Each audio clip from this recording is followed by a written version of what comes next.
sou Fabiana Agra e no programa Falando Sério de hoje, nós temos a honra de receber os maçons de Picuí, né, da Ibrahim Alves, venerável mestre da loja maçônica Pedro Tomás de Medeiros e também consultor do capítulo Demolê de Picuí, Alveriano Dias, que é orador adjunto da loja maçônica de Picuí, e os rapazes aqui da Ordem Demolê, o mestre conselheiro Yanderberg Costa, o primeiro conselheiro Caio Araújo, segundo conselheiro Douglas Almeida e o capelão Ian Macedo. Então, em primeiro lugar, uma grande satisfação, né, vocês estarem hoje no nosso programa. Agradeço muito vocês terem aceito o convite e a pertinência do tema, muito grande, falar sobre essa ordem secular e tão cheia de controvérsias e de trabalho prestado, de serviço prestado às sociedades em todos os países em que existe a ordem maçônica. É tanto que eu convido vocês, Alveriano e Ibrahim, para, em primeiro lugar, vocês falarem um pouco dessa história da maçonaria. Ok. Bom, sim, Fabiana, a maçonaria, a história de fundação dela, né, ela se perde no tempo. Não se tem assim uma data precisa, nem de onde exatamente de onde veio, como aconteceu, né? Mas existe dentro dessas histórias alguns indícios de que a maçonaria tenha tido, vamos dizer assim, um pontapé inicial na época dos Templários. Coisa que parece-me que você é formado também em história. Não, sou uma curiosa. Curiosa de história. Mas a gente não encontra na historiografia oficial nada sobre os Templários. Né? Nada, não se tem. Mas os Templários existiam. Fato.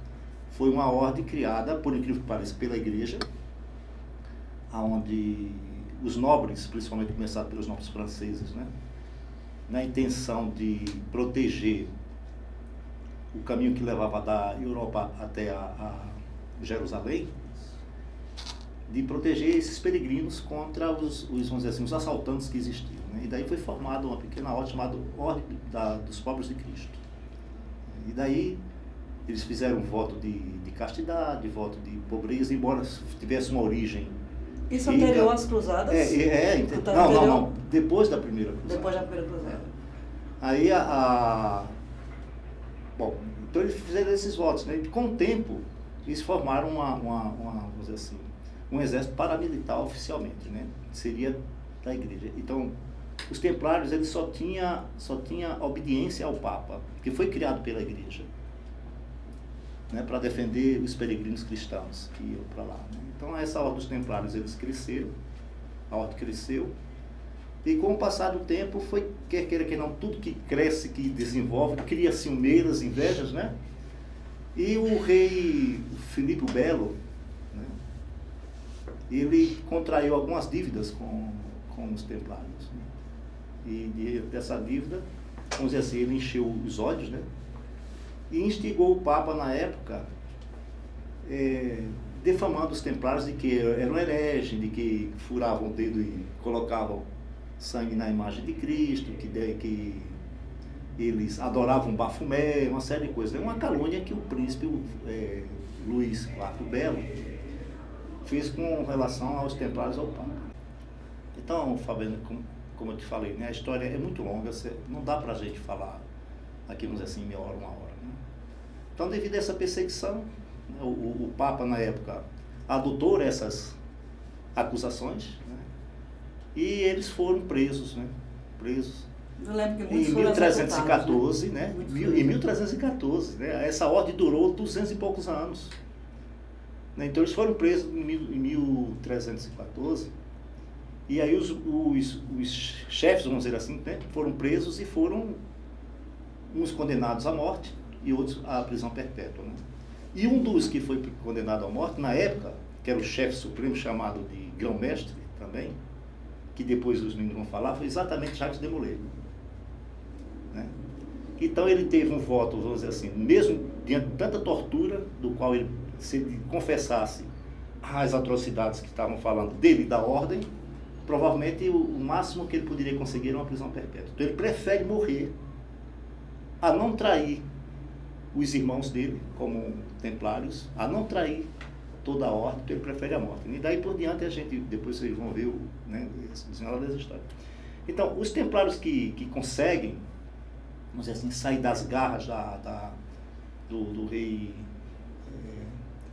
Filipe o Belo, né, eles fogem para a Grã-Bretanha, entendeu? Vai para os outros lugares. E na Grã-Bretanha tem um caso muito interessante que, para a Escócia em particular, a Escócia estava em luta com a Inglaterra para se separar a independência. E tem indícios de que alguns templários foram lutar a favor dos revolucionários, né? Mas dos escoceses contra a Inglaterra, entendeu? Bom, e aí quando chegaram lá, né, alguns foram para a Inglaterra também, encontraram uma sociedade de pedreiros livres. E tudo indica que eles se engajaram nisso aí, como pedreiros livres. Né? Porque eles tinham um grande conhecimento de arquitetura e de engenharia, né? Das grandes construções. Né? Então, e daí veio a surgir o nome maçom, né? Que quer dizer pedreiros. Né? Maçom. E daí a história conta que foi passado. Esse foi o surgimento. Uma das histórias. Uma das histórias do surgimento da maçonaria. Uma delas. E isso aí comprovado que todas as igrejas nos períodos medievais, na Idade Média, todas elas, né, nós temos catálogos de igrejas e mais igrejas construídas por maçons. Né? Quer dizer, eram homens completamente religiosos. Simbologias maçônicas. E contradizia tudo, a religiosidade desses homens contradizia tudo aquilo das acusações que se fazia. Né? Tá entendendo? Se acusavam ele de herege, acusavam de que adoravam Bafomé, isso, aquilo, outro, na verdade eles não eram assim. Eram homens religiosos que foram homens que saíram da igreja, né, fundando uma ordem com aval da igreja, aonde o seu chefe supremo era o Papa. E que, na verdade, os reis não gostaram desse poder. Exatamente. Né? Você está entendendo? Essa é uma história muito longa e que a gente não vai aqui... Como, Ibrahim? Começaram a adquirir uma influência política muito grande, que despertou também. O que não era interessante, principalmente para o rei Filipe, né? Filipe o Belo. Não era interessante, porque ele devia alguns remunerários aos templários. Então, só para encerrar, né? Essa história passa, né, durante os séculos. E com o ano de 1417, não se me falha a memória, os turcos invadem a ilha de Creta e lá encontram um arquivo, bibliotecária, das documentações dos templários, e eles queimam isso. É um arquivo histórico fantástico. E eles queimam. Né? Então, os templários existiam, claro, mas se pode olhar que quem estuda história não encontra na historiografia geral, historiografia oficial, nada sobre os templários. Nada de concreto. Mas ela existiu. Quase 300 anos de onda. Ela é extinta, mas ficou as sementes, né? Isso. E essas sementes a gente pode dizer que nós herdamos isso deles. Né? Como seus sinais, seus toques, suas palavras. Aquilo que o povo diz que é segredo, que não é segredo. Ela é apenas uma forma da gente se comunicar. Até mesmo porque na época e durante os séculos seguintes, esses homens foram sendo perseguidos. Tinha que ter um certo descrição de como se comunicar. Né?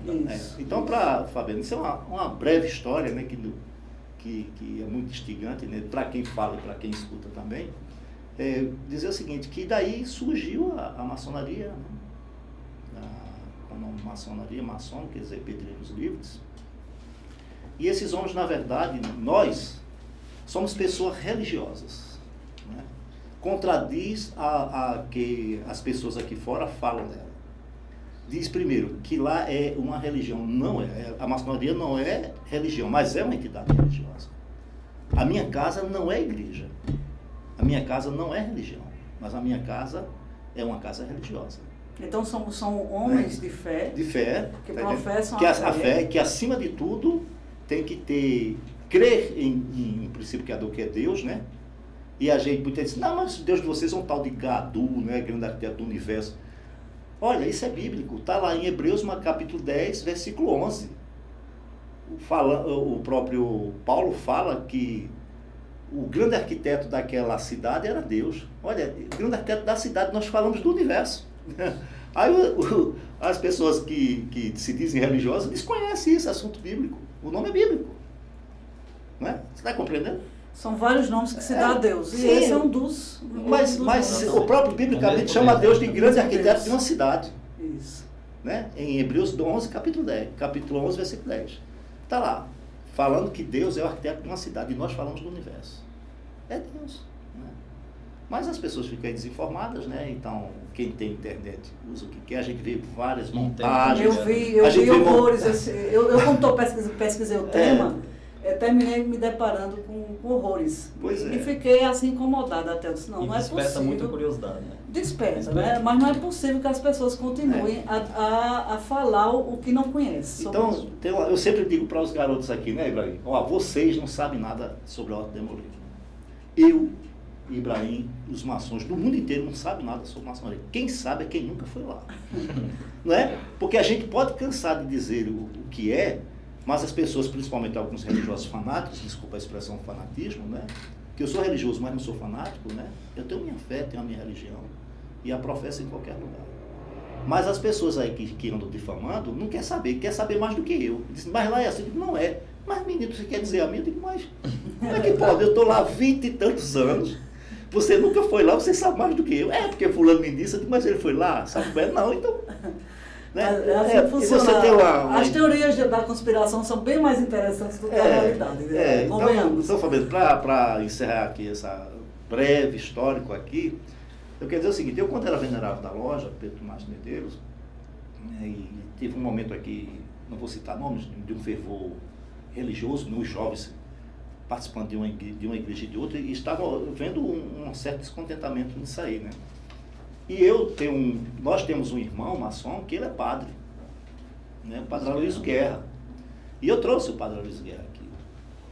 Era para os nossos irmãos católicos, que tinham alguma coisa contra a maçonaria, conversar com ele. Mas não conversaram. Um ou outro que mudou a ideia.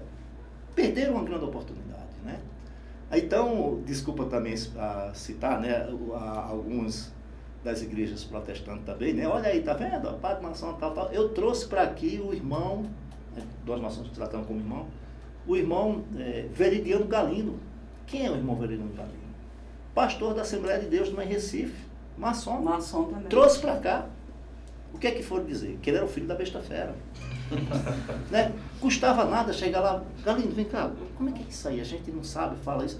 Pessoas da própria igreja. E eles poderiam falar com propriedade, né? Pois é, mas não, só um que foi lá, um garoto que foi lá, escondido, porque se soubesse estava fora. Para você ver como são as coisas, né? E, além do mais, eu tomei conhecimento de um irmão nosso, chamado Otto Ferreira, e telefonei para ele, né? Me identifiquei para ele, como a gente se identifica. Ele, meu irmão, tudo bem? Tudo bom? Eu disse, irmão, Otto, eu ouvi falar que você é evangélico. Ele disse, sou sim. Aí ele disse, eu tenho até um livro publicado, disse, manda para mim esse livro, né? O irmão Otto Ferreira, ele é pastor presbiteriano, e é uma das igrejas que mais nos persegue. E no livro dele cita vários pastores presbiterianos, não é? Mas de antemão quer dizer o seguinte, que nós estamos tranquilos com a nossa fé, né? com a nossa conduta, a gente sabe o que é a maçonaria. Um dos nossos lemas é ver, ouvir. O que é ponderado, o que não é ponderado a gente deixa de lado, a gente não vai discutir, porque não adianta, não é? Não adianta, então deixem falar, deixem dizer o que bem entendem, né? O importante é que os evangélicos que têm a honra de entrar na maçonaria, vê o que é a maçonaria e lá permanecem. A mesma coisa os católicos, né? Que têm a honra de entrar dentro da maçonaria, quando chegam lá, vê o que é a maçonaria e lá permanecem, né? E aqueles que entram e sabem que teve motivo de sair. Quando teve motivo de sair, sai falando mal. Bom, é só, Fabiano. Faz parte. Faz parte, né? A gente está sempre aberto para quem quiser nos ouvir, né? E obrigado pela oportunidade. O programa Fala do Sério de hoje com os maçons da loja maçônica Pedro Tomás de Medeiros. A gente vai dar um pequeno intervalo e voltaremos em seguida.